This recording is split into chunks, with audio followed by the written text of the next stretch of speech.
алгебра элементтері 173 мектеп лицейдің математика пәнінің мұғалімімін. Курстың мақсаты аналитикалық геометрия және сызықтық алгебра элементтері курсы оқушыларды бағдарлы мектепте сапалы оқыту, мамандық таңдауда дұрыс шешім қабылдауына мүмкіндік береді. Негізгі мектепте қалыптасқан математикалық аппаратты кеңейту және жеңілдету мақсатында сызықтық алгебра элементтерімен таныстырады. Білім алушыларды жоғары математиканың негізі болатын теңдеулер, теңсіздіктер, олардың жүйелерімен таныстыру, ол білімді сапалы түрде қолдана алудың іскерліктері мен дағдыларын қалыптастырады. Білім алушыларға ғылыми жұмыстар жүргізуге, мамандық таңдауына үлкен көмегін тигізеді. Бұл курстың міндеттері: білім алушылардың математикалық ойлау қабілеттерін кеңейту және тереңдету, адам практикасында сан туралы ұғымдардың және есептеулердің рөлін дамыту, логикалық ойлауды және тілдік икемділікті дамыту, тұжырымдаманы логикалық негіздей білу, күрделі емес жүйелеу жүргізу мысалдары мен қарсы мысалдар келтіре білу. Сонымен бірге логикалық ойлауды дамыту арқылы интеллектуалдық және тілдік икемділіктерін жетілдіру, математикалық тілді байыту. Бағдарламаға түсініктеме беріп өтетін болсақ, аналитикалық геометрия және сызықтық алгебра элементтері элективті курсы математика курсын тереңдетіп оқытатын мектептердің 10-11 сынып білім алушыларына арналады. Және бұл бағдарлама математикадан стандартты курстың толықтырылуы болып табылады.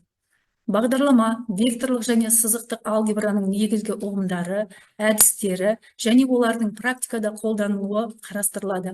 Векторлық әдістер қазіргі кезде математикада ғана емес, сонымен бірге физикада, химияда, экономикада және басқа да білімнің салаларында кең таралуда. Сонымен қатар векторлық аксиоматика және бізге ұғымды түсінікті қарапайым түрде жеткізеді. Таңдамалы курс 10-11 сыныптар үшін үшінші ретті анықтауыштар, яғни ол жоғарғы оқу орнына барғанда алғашқы бірінші курста оқылатын материалдарға бастама ретінде беріледі деп айтсақ болады. 2 белгісізді 2 теңдеулер жүйесін, 3 белгісізді 3 теңдеулер жүйесін шешудің мектеп курсында қарастырылған әдістерінен бөлек қосымша әдістерді қарастыруға мүмкіндік береді. Матрицалар векторлық алгебраның элементтерін қамтиды.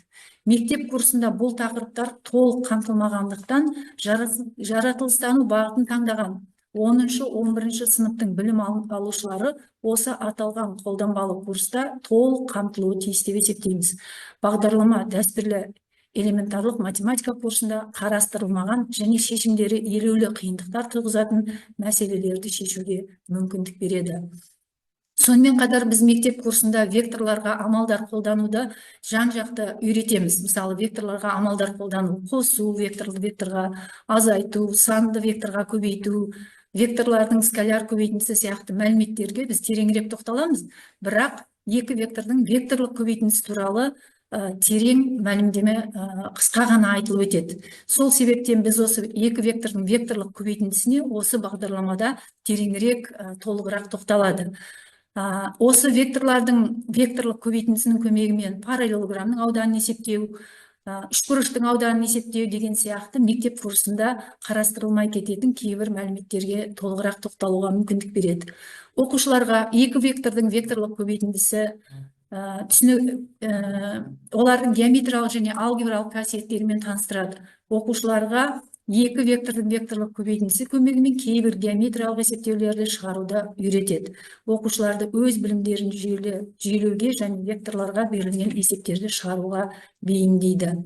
Сонымен бірге бағдарлама соңында жаңағы көрсетілген тақырыптарға орай ұқсас немесе сол тақырыптарды қамтитын бірнеше мысал есептер көрсетілген. Соның ішінде берілген үш нүкте арқылы өтетін жазықтықтың теңдеуін жазу. Яғни осы жазықтықтың теңдеуін жазуды біз мектеп курсында басқа әдістерін үйретеміз. Ал бұл курста біз үшінші ретті анықтауыштың көмегімен тиімді есептеу жолдарын көрсетеміз. Себебі үшінші ретті анықтауышты есептеу жолдарын біз жалпы мектеп курсында үйретпейтін едік. Бұл бағдарлама сол мүмкіндікті тереңірек үйренуге жағдай жасайды. Сонымен бірге үшінші ретті үш белгісізі бар теңдеулер жүйесін шешу Біз басқаша әдістермен есептеп үйрендік. Енді бұл бағдарламада оның екінші бір тиімді әдісін көрсетуге мүмкіндік береді. Сол орайда Крамер формуласын қолдануды біз осы бағдарламамызда тереңірек айтып өтетін боламыз.